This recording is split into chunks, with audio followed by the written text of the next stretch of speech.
Look, Father, we have been through all this... Do as I tell you, boy, you damn disobedient little bastard! Give me the gun! It's my life, and I'm gonna run it the way I like. Get up out of it!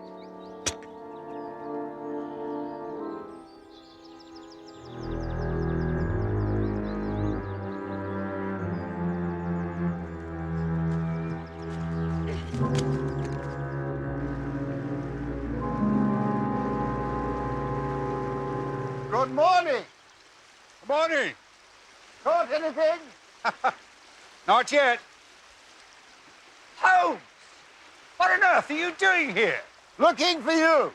Now carry on, my dear fellow. Don't let me disturb you.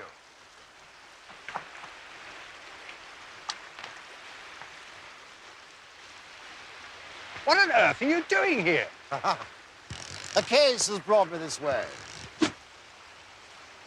What sort of case?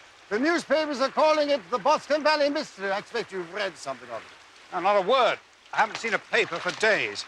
A farmer called McCarthy, Australian by birth, met his death by mere at the bottom of his farm. They seem to have established a very serious case against the son of the murdered man. There's a big one just under that rock. So then it's, a murder. Well, it's conjectured to be so. Of course, I shall take nothing for granted until I've had a chance to look into it personally. Naturally.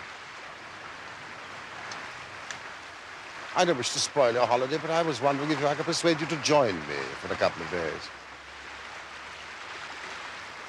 Well, of course. Are you sure? I should be delighted. Then we must move quickly. Our local train leaves in 35 minutes.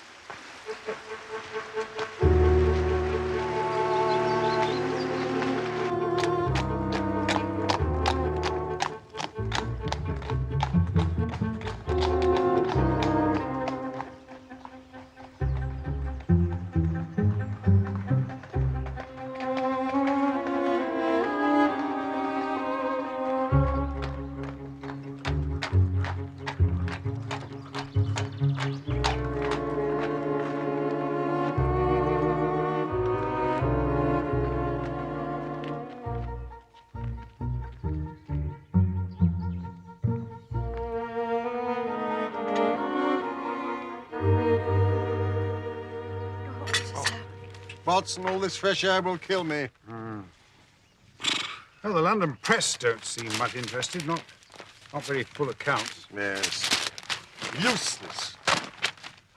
So much for the London press. It all seems depressingly simple. What persuaded you to take an interest in this case? This. Boscombe Valley Mystery. There has been a grave miscarriage of justice. The matter is urgent. We need your help. Please come if you can. Alice Turner. Good heavens. Who is Alice Turner? She's the daughter of Mr. Turner, also Australian, who owns this whole estate. Well, it's a mystery, not murder, to Miss Turner. Note the we, Watson. We need your help. If ever there was a cry from the heart, that is it. It leaps from the paper. Have you seen this lady? No, not yet. Do you remember a certain Sergeant Summerby? Summerby. Oh, yes, the case of the counterfeit Spanish dollars. Mexican. A pleasant fellow. Much admired your methods, did he not? Probably his reason for promotion to inspector. He is in charge of the case, and it was he who organized this accommodation for us. Us? You presumed that I would come? No, not presumed, Watson. Hoped. Very much hoped. Well, Mr. Holmes, and you, Doctor. It's a pleasure to see you again. Congratulations on your promotion, Inspector. Thank you, Doctor. Well, it's a quiet district as a rule, but nonetheless my own. I have a carriage waiting. Ah. Oh.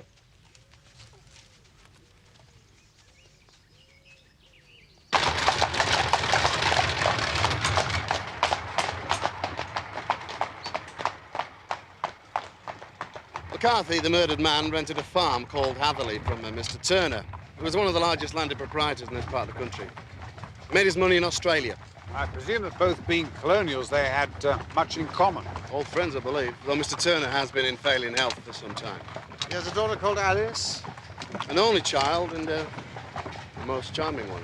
We surmise that Miss Turner and the McCarthy boy are friends. Great friends. It was Miss Turner who brings me here. Well, I know, Mr. Holmes, and to be quite honest with you, I'm surprised he came. Well, the case is as plain as a pikestaff. And the more one gets into it, the plainer it becomes. So I have warned Miss Turner that this time, not even Mr. Sherlock Holmes will be able to work miracles. So there we are. Beautiful countryside. Yes, yes, indeed. This is Boscomb Valley. And over there at the bottom is Boscomb Mere, where the murder took place. Peaceful place for a tragedy. Any witnesses? I expected that question, Mr. Holmes. The principal witness is William Crowder, one of Mr. Turner's gamekeepers.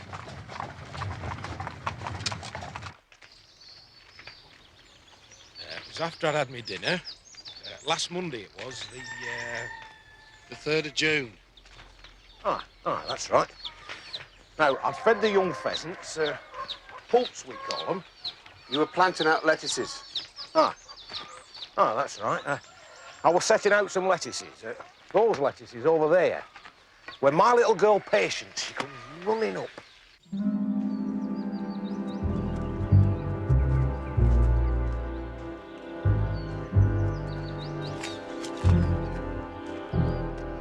Dad, the McCarthys are fighting. Won't be the first time.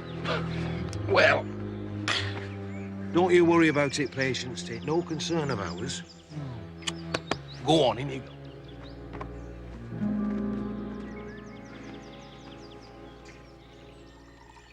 That Mr. McCarthy, he had a temper, that man, you know. Oh, aye. You know, if he thought another gun had poached his bird out shooting, he'd let fly in a real fury. Was the boy the same way inclined? No milk for me, please. No. No, not that I've noticed, anyway.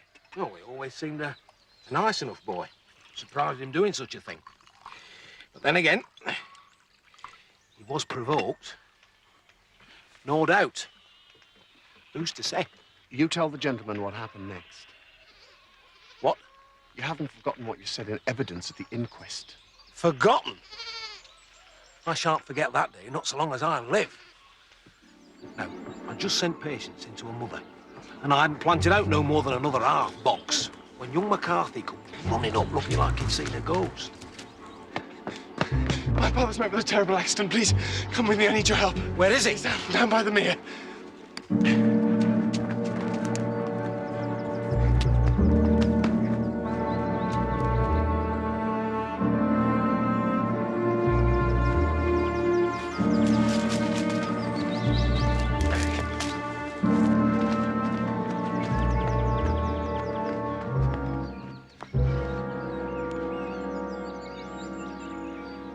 Is he alive?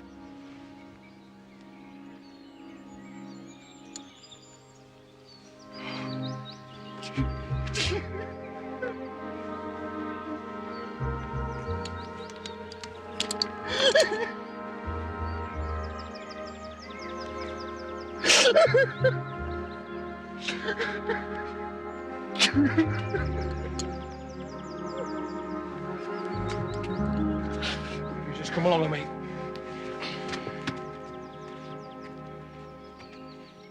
I brought him back here, and I sent my wife down in the trap for the police. Did the boy say anything? No, not a word. He just sat there where you are, sobbing and moaning. And I didn't take my eyes off him till they came for him, and that's the truth.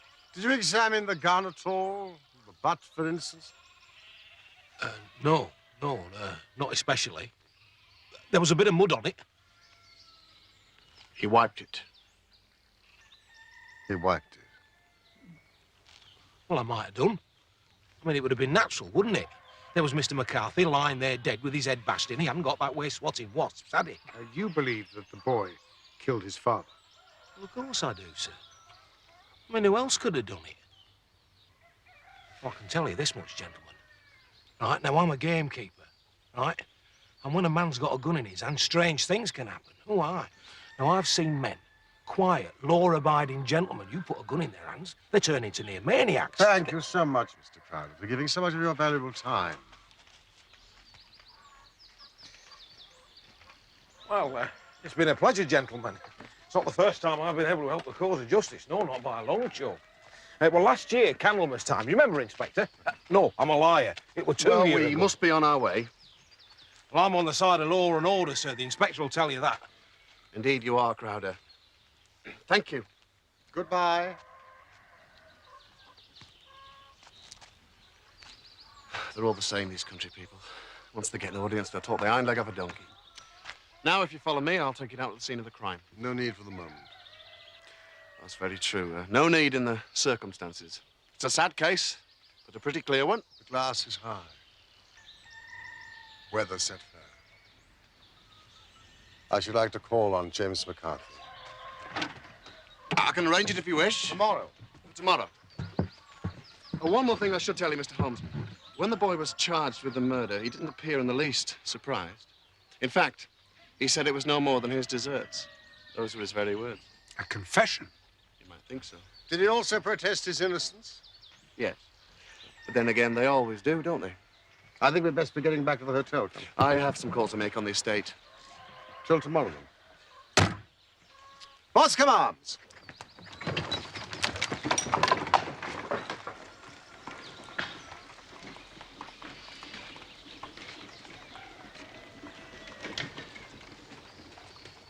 The boy said he got no more than his dessert. Oh, that's a pretty suspicious remark.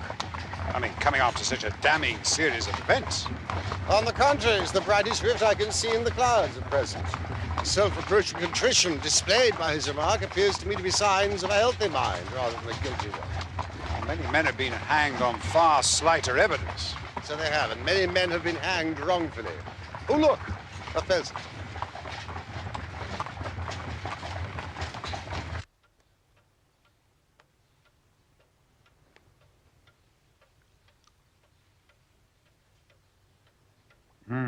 Witness.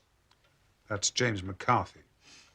I had a conversation with my father which led to high words and almost to blows. As his temper was becoming ungovernable, I left him and went up the hill. I hadn't gone more than 100 yards when I heard a hideous outcry which caused me to run back again. I found my father expiring on the ground with his head terribly injured. Did you see anyone near your father when you returned? No, no one. I have no idea how he came by his injuries. He was not a popular man, but as far as I know, he had no active enemies. I know nothing further of the matter. Did your father say anything to you before he died? He mumbled a few words, but all I could catch was some allusion to a rat. Silence! Be quiet! A rat. And what did you understand by that? It conveyed nothing to me. I thought he was delirious. What was the point upon which you and your father had this final quarrel?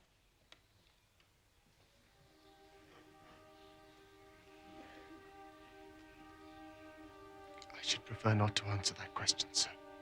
I'm afraid that I must press it. It really is impossible for me to tell you. But I can assure you that it had nothing to do with the sad tragedy that followed. That is for the court to decide. I need hardly point out to you that your refusal to answer will prejudice your case considerably in any future proceedings which may arise. You may sit down.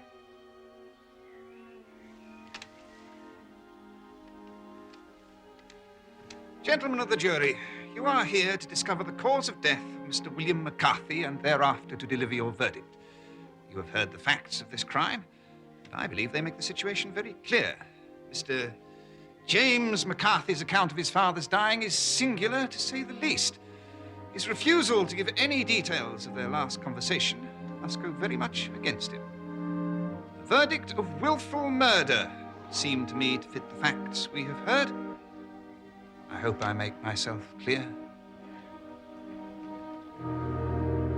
So, willful murder it was. Monstrous.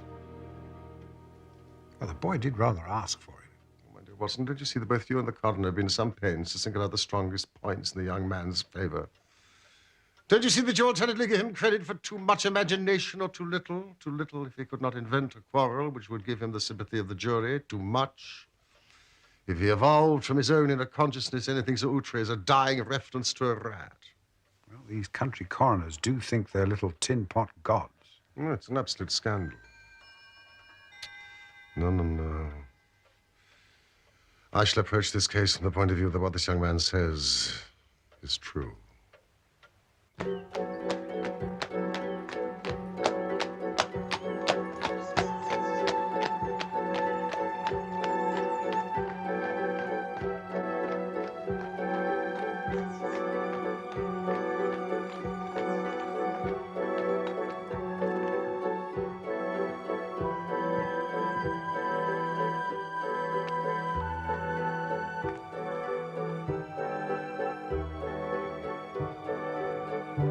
We have a visitor. Our young client has arrived.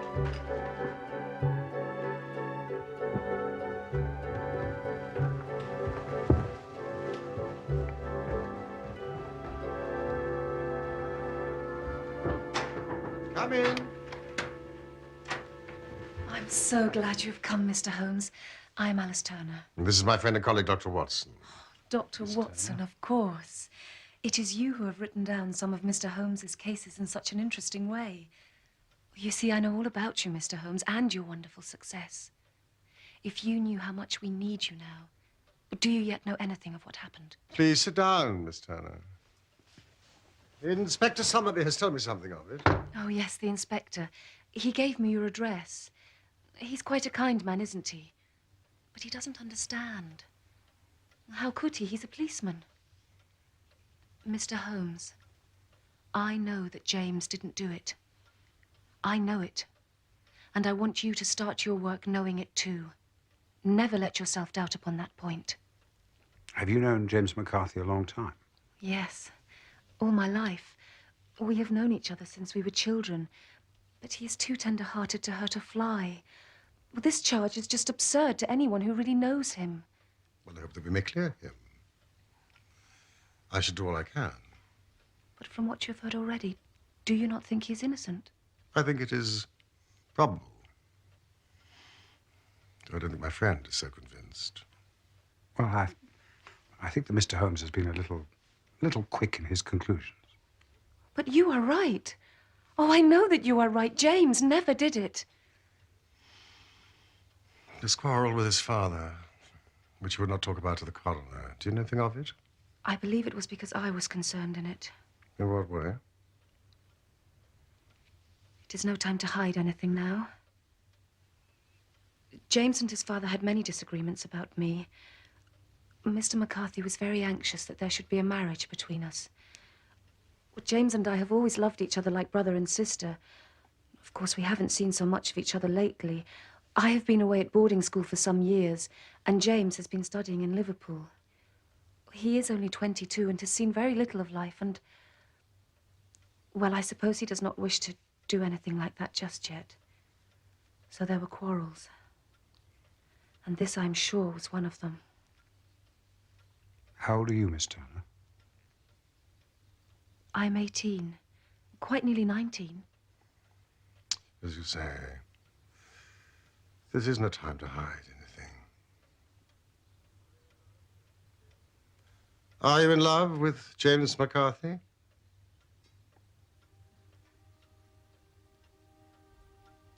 Yes, I am, Mr. Holmes. Very much in love. There is no one else and never will be. Even if... And he with you? I think so. I hope so. But how should I know for sure? We have never discussed marriage. Was your father in favor of such a union? No. He was averse to it. No one but Mr. McCarthy was in favor of it. Thank you for being so frank with us. If I was to visit your father, could I see him, please? I'm afraid not. The doctor has forbidden any visitors. Oh, I'm sorry. We did not know he was so ill. My father has never been strong, but this has broken him completely. He is taken to his bed, and Dr. Willow says that he is a wreck and his nervous system is shattered. Well, I can hardly leave him, or I would have been at the railway station to meet you. Well, you see, Mr. McCarthy was the only man alive who had known Dad in the old days, in Australia. Australia? In Victoria, at the mines, the gold mines. That's where Dad made all his money. You have been of material assistance to me. Will you be able to see James? Tomorrow. Tell him that I know him to be innocent. I will. Could you give him this? Of course. And if you have any news, you will tell me. I must go home now. I left my father asleep, but if he wakes and I'm not there, he'll be upset. Goodbye. Goodbye. And God help you in your undertaking.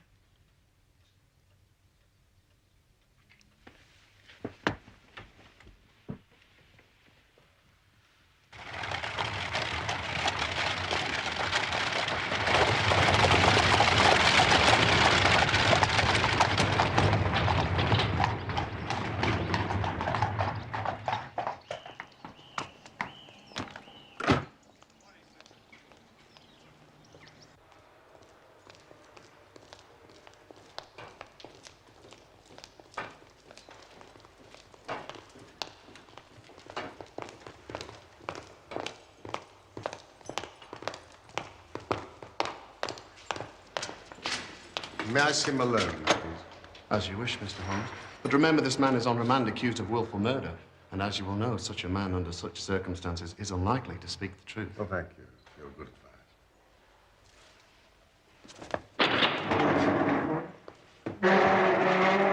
advice. James McCarthy. My name is Sherlock Holmes. I'm here to help you. How should I know that? You came with a police inspector. I saw him out there. I'm here at the request of Miss Turner.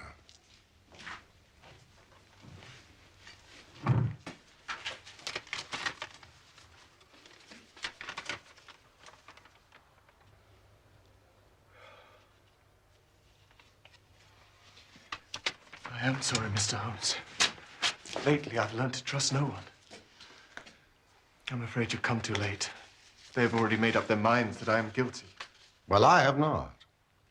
Well, the coroner's court. The coroner and the coroner's jury only sit to inquire into the facts. They do not sit in judgment. Well, how can I help you? I'd like you to tell me exactly what happened. Let us sit down over here where we can talk quietly and not be overheard.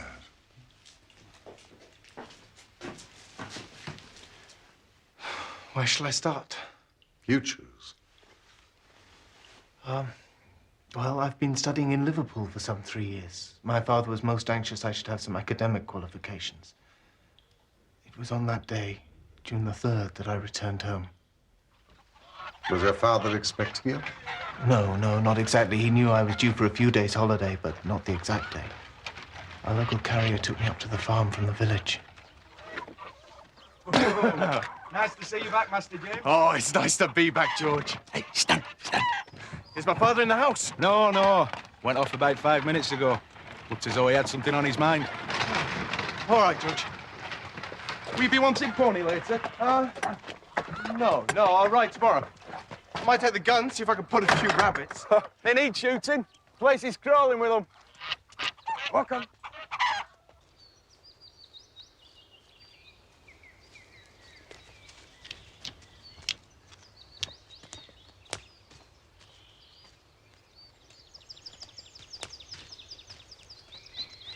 Hello, Father. James? What are you doing here? I'm just back for a few days, that's all. Well, I don't want you down here. So get off out of it. Keep away from me. Do you understand? Yes. Why? None of your damn business. Just do as you're told. James. Look. Now you are here. Get over to Turner's place and tell that girl you'll marry her. I'll do no such thing. Look, Father, we have been Do through as all I this tell you, before. boy, you damn disobedient little bastard! Give me the gun. Give me the gun! It's my life, and I'm gonna run it the way I like.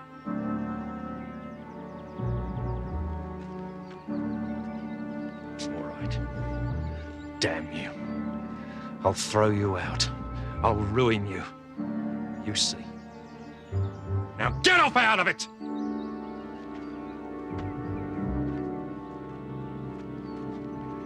I had hardly gone any distance at all when I heard a terrible scream. I ran back down and found my father lying on his side. Did you see anyone else? No one. No movement anywhere? No, my attention was entirely on my father. He was terribly wounded. You would not tell the coroner about this quarrel with your father? It was something private. It was no business of his. Was it not because this confrontation with your father might seem to incriminate you? No. No, it was because it concerned Alice. It was no business of the coroner's or anyone else's. I wasn't going to have her name bandied about in the courtroom.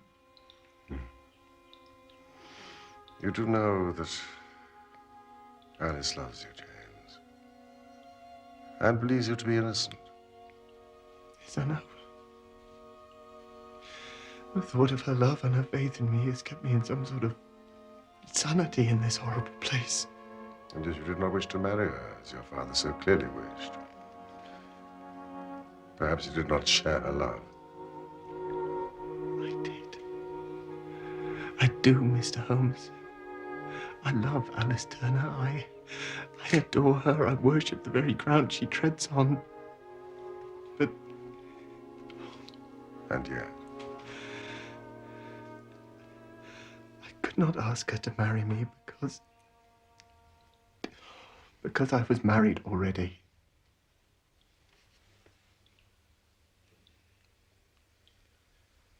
Don't you think you'd better tell me about it?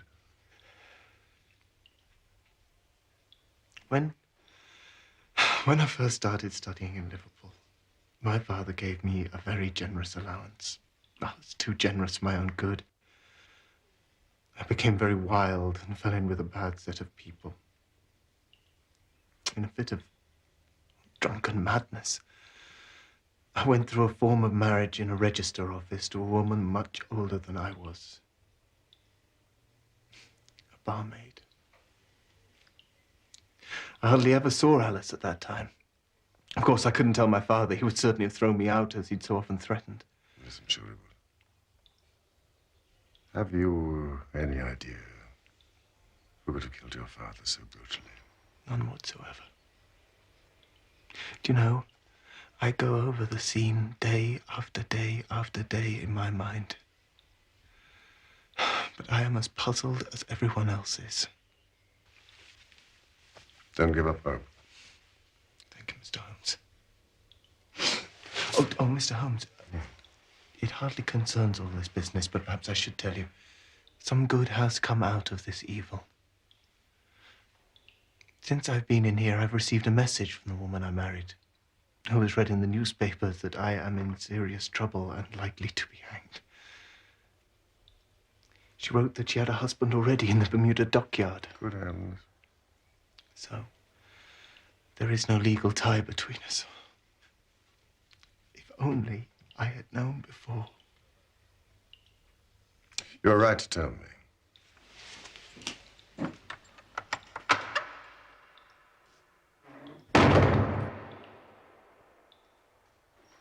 Poor fellow. Must have been maddening to be upbraided by his father for not doing something he would give his very eyes to do. If he's innocent, who did it? Indeed. Well, perhaps I can help. I've not been entirely idle in your absence. In the surgeon's deposition at the inquest, it states that the posterior third of the left parietal bone and the left half of the occipital bone were shattered by blows from a blunt weapon. Now, that's here, huh? Behind. But the evidence states that they were quarreling face to face. That's a very nice piece of deduction, Watson. Thank you. But hardly a valid one. McCarthy could have easily turned his back the moment the girl had run off. But I'm so glad that you're coming round to my way of thinking. And Miss Turner's, the boy, is innocent. Now, Holmes, you're putting words into my mouth. I didn't say that. But you're thinking it. Just a little.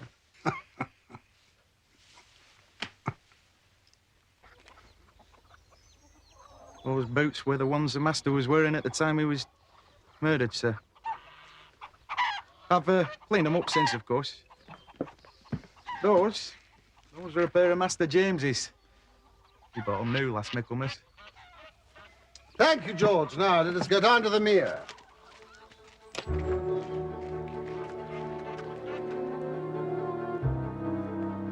This is the place, Mr. Holmes. You can still see traces of the blood. Please, would you keep clear of this area?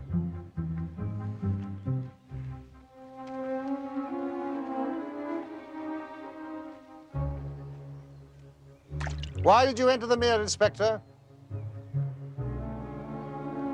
Fished about with the rake. Thought there might be some weapon thrown there or some other trace. If only I'd been here before they came, like a herd of buffalo, and wallowed all over it. This must be the gamekeeper and his gang. These tracks are young McCarthy's. And these. Twice he walked.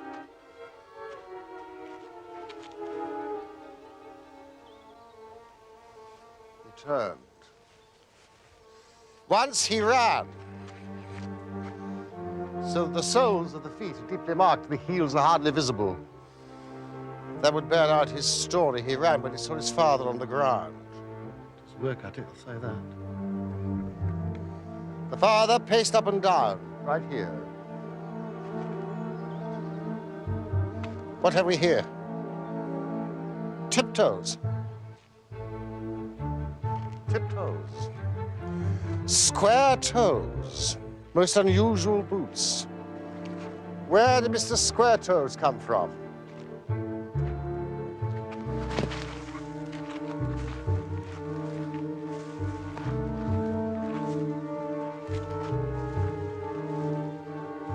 You'd have made a rare bloodhound with Mr. Holmes. Ah.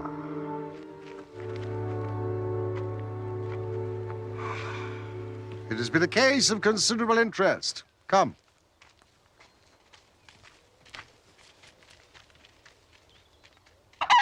Thank you, George. Thank you, sir. Would you deliver this note? Yes, sir, indeed. Right away.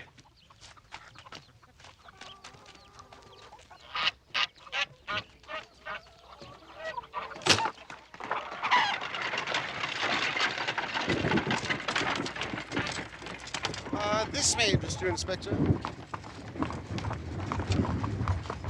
The murder was done with it. I've seen no marks. There are none. Well, how do you know, then? The grass was growing under it. It's only been there a few days. It corresponds with the injuries. And the murderer?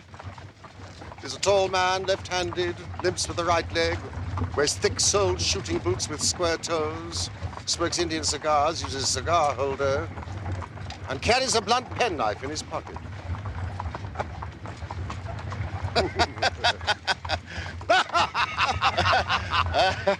You're a brilliant man, Mr. Holmes, and I wish I had your brains. Your theories are all very well, but I'm still not convinced. Not this time. We have to deal with a hard-headed British jury. Well, you've had your chance, Inspector. I'm a practical man, Mr. Holmes. I cannot undertake to go all around the country looking for a left-handed gentleman with a gamby leg. As if become the laughingstock of Cheshire. We shall see. You work your method. I shall work mine.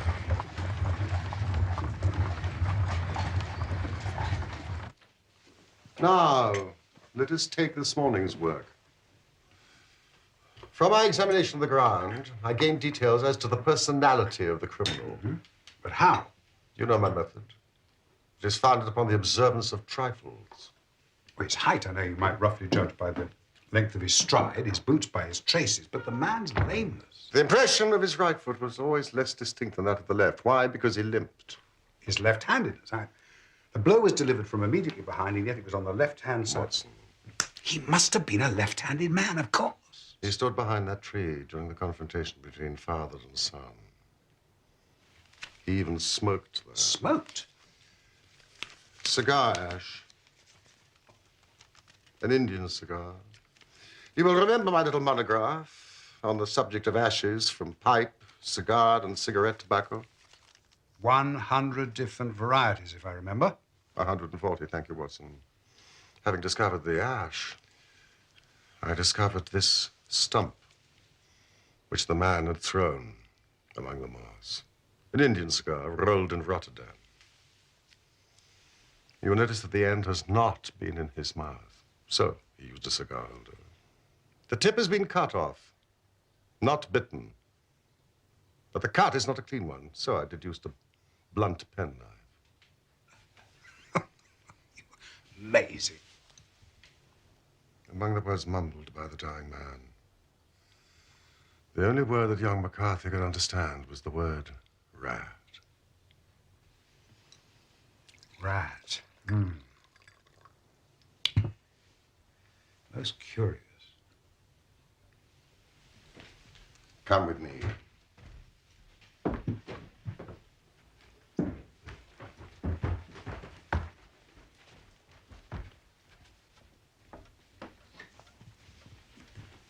Now, what do you read? A rat. And now? Ball a rat. Ball a Ballarat. That is the word the man uttered. Australia. Someone from Ballarat. What is Ballarat known for? Those goldfields. Miss Turner said that her father had met McCarthy on the goldfields. I see the direction in which all this points. An Australian from Ballarat, and one who was at home in the district. Yes, I'm very much mistaken. He's here. Mr. John Turner.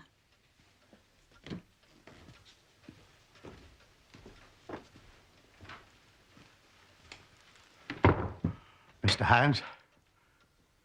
Dr. Watson. My daughter told me you were lodging here. Did you get my note? Yes, yes. Something about coming here to avoid a scandal. Better than meeting up at the hall. People might talk. Why'd you wish to see me?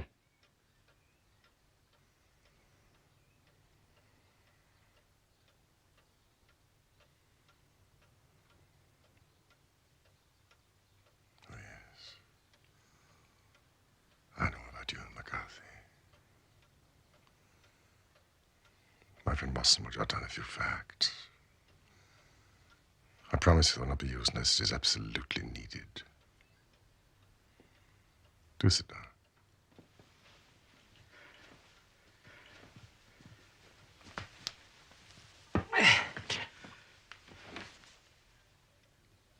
You didn't know the dead man McCarthy. He was a devil incarnate.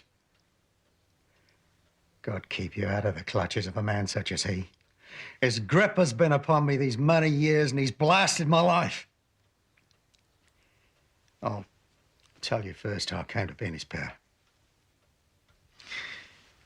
It was in the early 60s at the diggings. I was a young chap then, hot-blooded and reckless.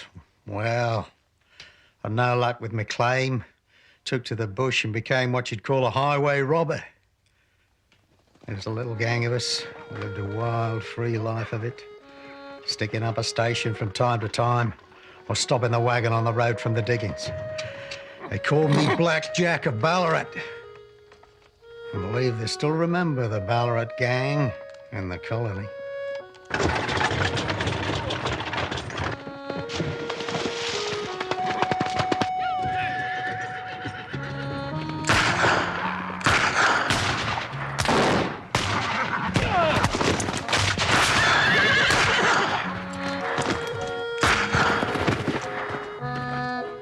The wagon driver was McCarthy, and I spared him. Get out of it! Go on, shift! Do a botany! Fast!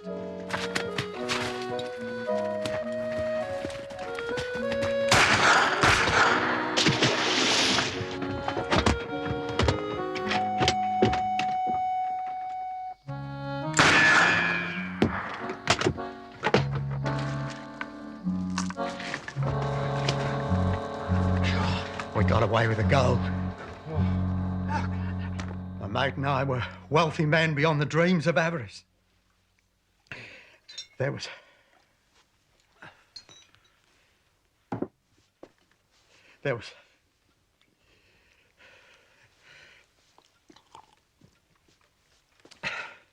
There was a price on our head. I decided to make for England. I determined to settle down to a quiet and respectable life. I bought this estate. It included the whole village, even this inn is mine. I set myself to do a little good with my money to make up for the way in which I'd earned it. I married. And though my darling wife died young, she left me my dear little Alice. I was a happy man, you might say, until McCarthy laid his grip upon me. He followed my trail. When he first came here, he'd hardly a coat to his back or a boot to his foot. Here we are, Jack, he said. You can have the keeping of us. Me and my little boy. And if you don't, England's a fine, law-abiding country. And there's always a policeman handy. I was a sitting duck for blackmail. There was no shaking him off. There was no rest, no peace, no forgetfulness. Turn where I would, there was his cunning, grinning face at my elbow. Whatever he wanted, he must have, and whatever it was, I gave him without question. Land, money, houses. Till at last he asked a thing I could not give. He asked for Alice. His son and my girl had grown up. He knew I was in weak health. Seemed a fine stroke to him that his son should step into the whole property. But there I was firm. I would not have his cursed stock mixed with mine. Not that I'd any dislike for the lad, but his father's blood was in him, and that was enough. I stood firm. McCarthy threatened. I braved him to do his worst. We arranged to meet at the mere, halfway between our two houses, to talk it over. James. As I listened to his talk, all that was black and bitter seemed to come uppermost. He was urging his son to marry my daughter with as little regard for what she might think as a slut from off the streets. Father, we have been do as I tell you, boy, you damn disobedient little bastard! It drove me mad to think that I and all that I held dear should be in the power of such a man. It's my life, and I'm gonna run it the way I like. I was a dying and desperate man. If I could silence that foul tongue, I could still save me and my family's reputation in this valley. Get off out of it!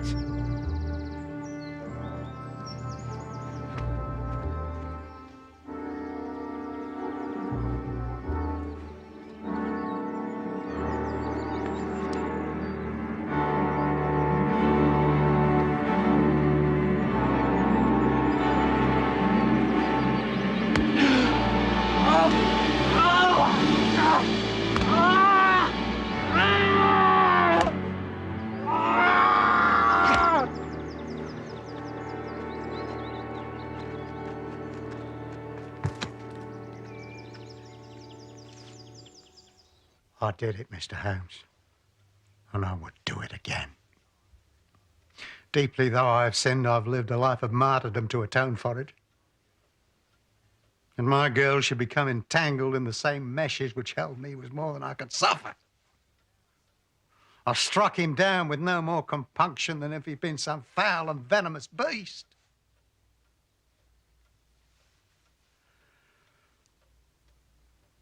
That is the true story, gentlemen, of all that occurred.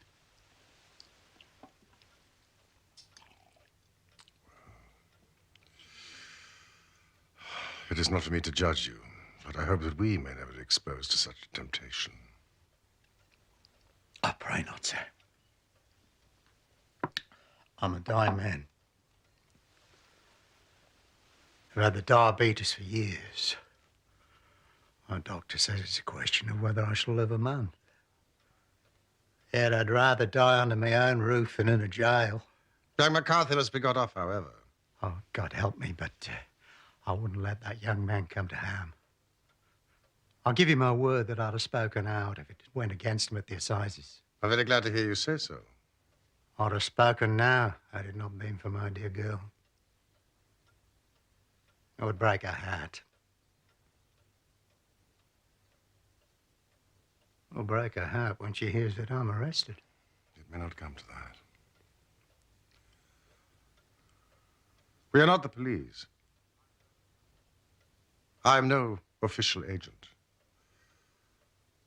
And here is your daughter's request. Alice? Alice. What do you intend to do? In view of your health, nothing. You are yourself aware that you'll have to answer for your deed at a higher court than the assizes. If young McCarthy is condemned, I shall be forced to use this confession. If not, it will never be seen by mortal eye. And your secret, whether you be alive or dead, shall be safe with her.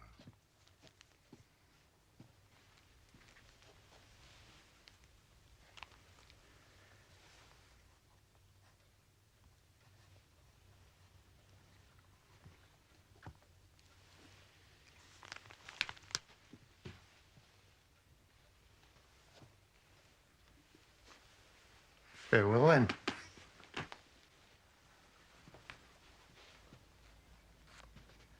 Your own deathbeds, when they come, will be the easier for the thought of the peace that you've given to mine.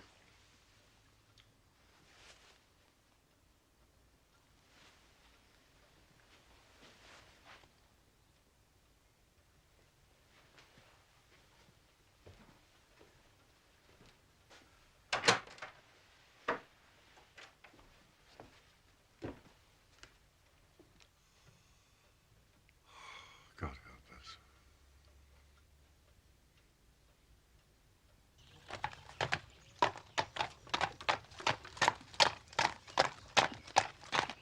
Turner, John Stewart, 16th of August, Boscomb Hall, Cheshire.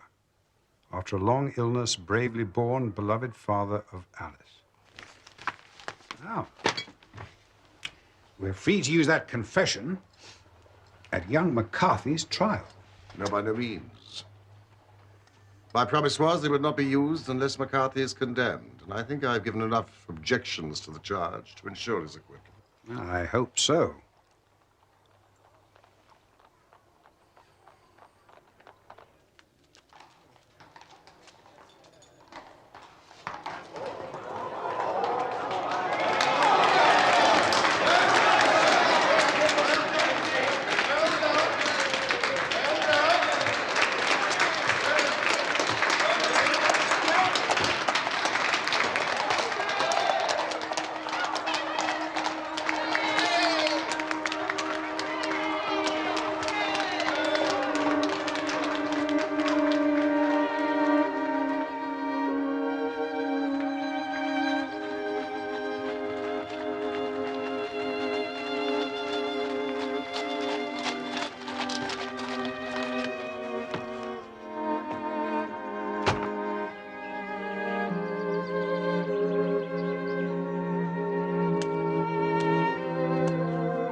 You too. Will you marry me? Yes, I will.